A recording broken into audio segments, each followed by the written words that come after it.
Hi guys, welcome back to another one.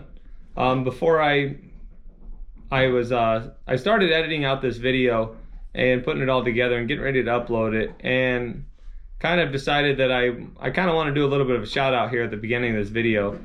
This is content that I normally don't produce most of the time on my channel. This is something my dad would do on his channel on Brian's Los Hills Homestead.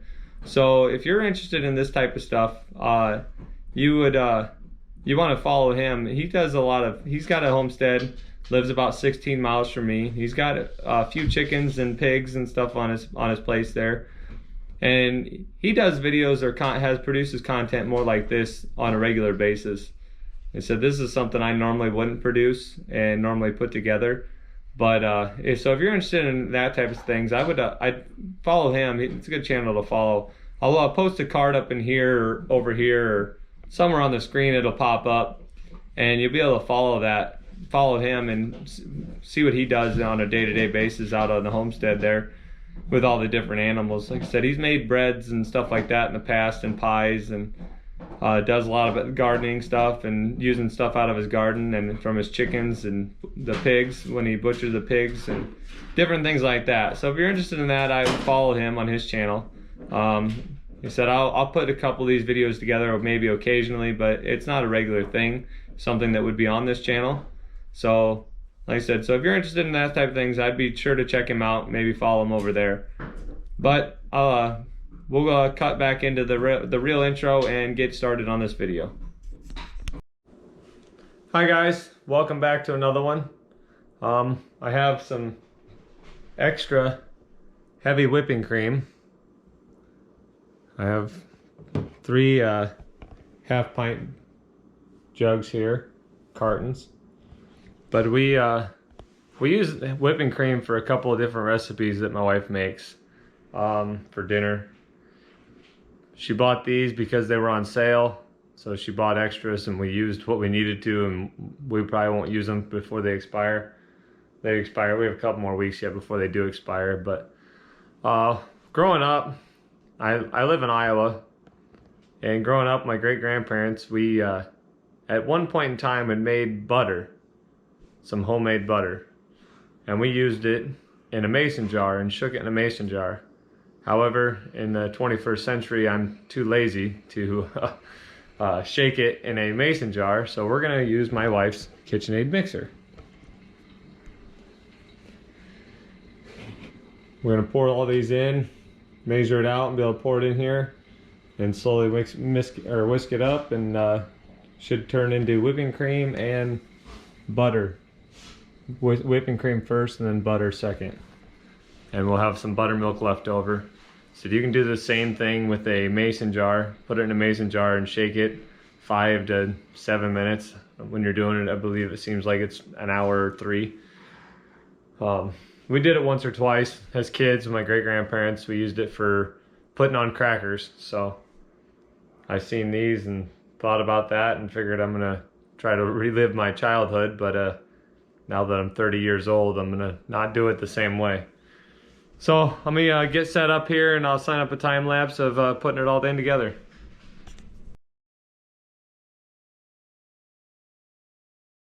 So there we have it. We have 3 cups of heavy whipping cream. We're gonna get it all put in here in the mixer and start turning the speed up. Gonna start out slowly and building it all the way up to max speed. Get some rags up here to help cover it up because I imagine it's gonna start splashing. You can use this is pasteurized heavy whipping cream. You can use raw whipping cream, or it doesn't have to pasteurize it. It doesn't affect it one way or the other. You can add some salt in it, but right now we're just gonna make plain butter like I did when I was a kid, and be able to use it for normal things, be able to add different things to it to flavor it if we want to also.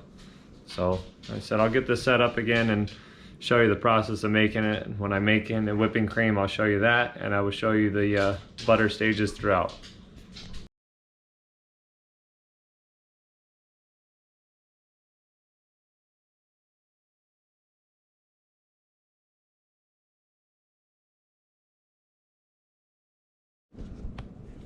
All right, here's the just about the first stage.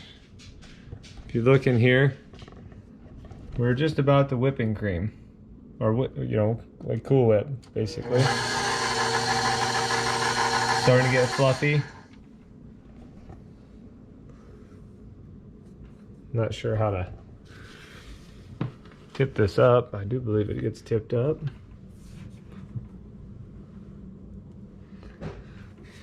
Well, heck, I don't even know how to run this thing, so let's try this.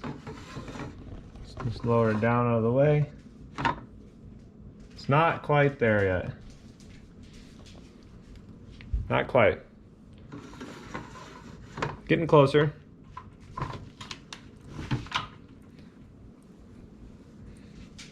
So get my rags back up on here and I'll start it back up and see if I can catch it in the full whipped cream style there.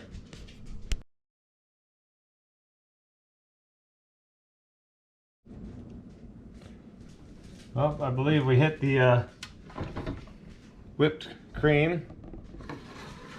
There it is. Whipped cream. Now, if you wanted that to put on a pie, you could take it just like that, but you'd probably want to sweeten it up a little bit, but that is what that is. So we're gonna continue on to the next step, which is start separating that fat out and making the butter and the buttermilk.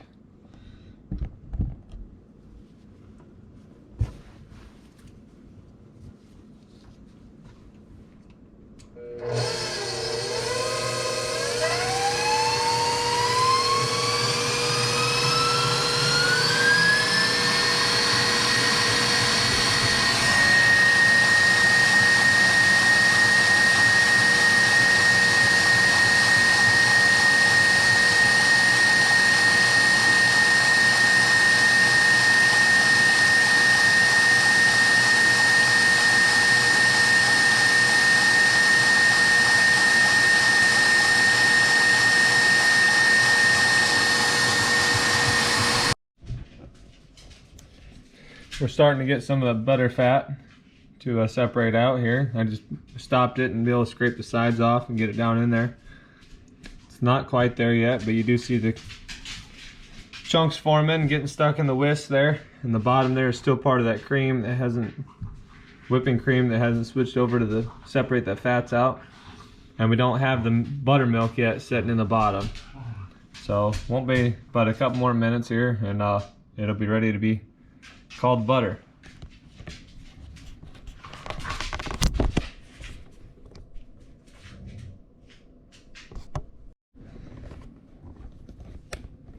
Now that fat is starting to solidify here and turn into butter, you can start to see some of the buttermilk in there.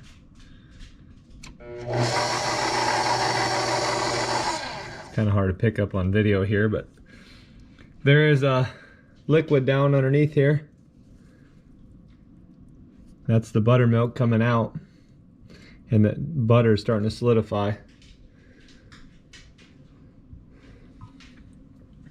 So now not too much longer and we'll have one big chunk of butter and a lot of buttermilk, and we'll have to rinse it, and I'll show you that process.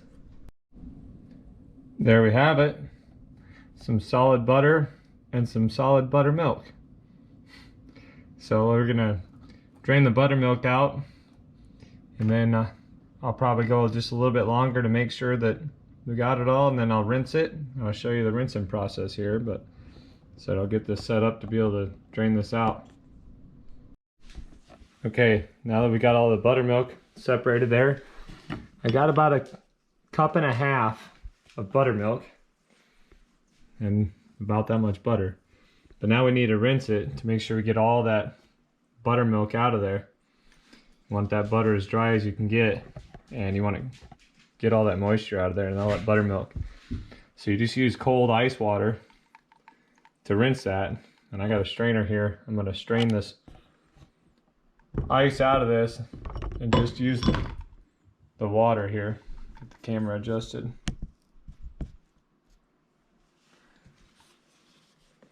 I'm just going to set this up there and pour a little bit of water in there.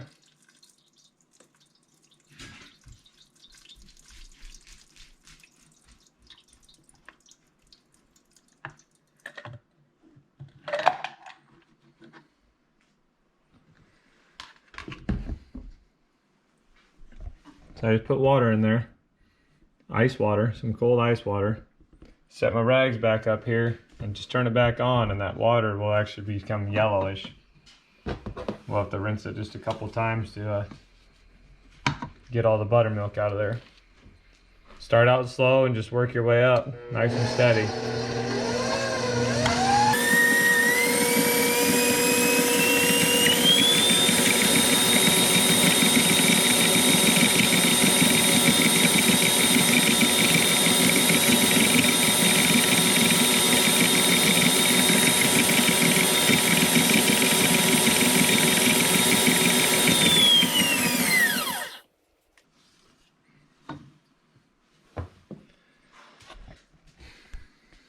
Now that water is very milky, so I'm going to drain that water just into the sink now, since it's watered down buttermilk, and more or less skim milk, but it's not, but it's what it probably tastes like.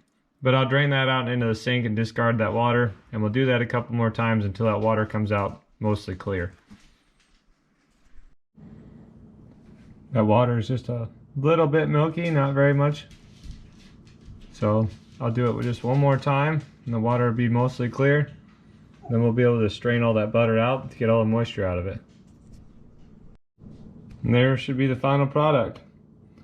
The water is pretty clear, there's a little bit of butter on the top of it, but now I'll be able to just strain all that out, and I'll show you how to squeeze the water out of there after I drain this little bit of water that's in here now. I've drained all the water out of there. Now we're just going to take this butter that's left over here and mold it up against the side. And as I squeeze it, that water will drain out of there.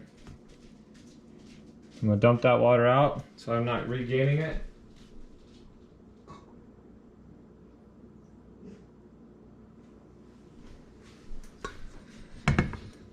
And I'm just draining that in the sink. And then I'll just keep squeezing this up against the side here and getting more of that water out. They do make butter molds that you can mold this into when you're done, or just put it in an airtight container.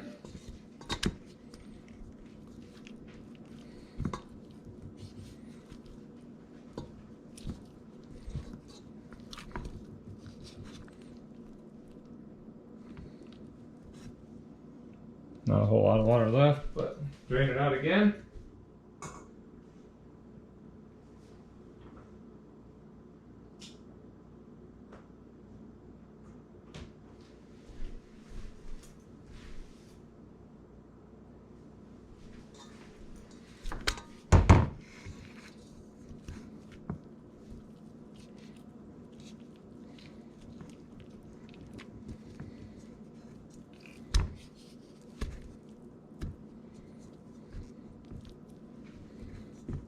The more water that you have out of this, the longer it'll actually keep, or the drier the butter. You get this fairly dry like this though, it'll last 2 to 3 weeks or so in the fridge. Or you can put it in the freezer, again in just a nice airtight container, Ziploc baggie if you got it in a piece of Tupperware or anything.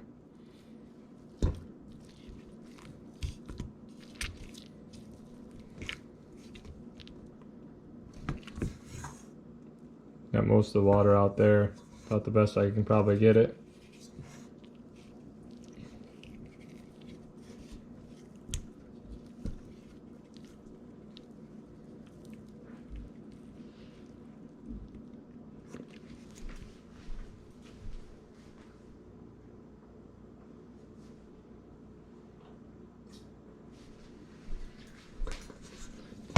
But there you have it, some homemade butter. We will use this on some crackers, some like saltine crackers, a little bit of honey maybe on top of it. Be able to use that on pancakes.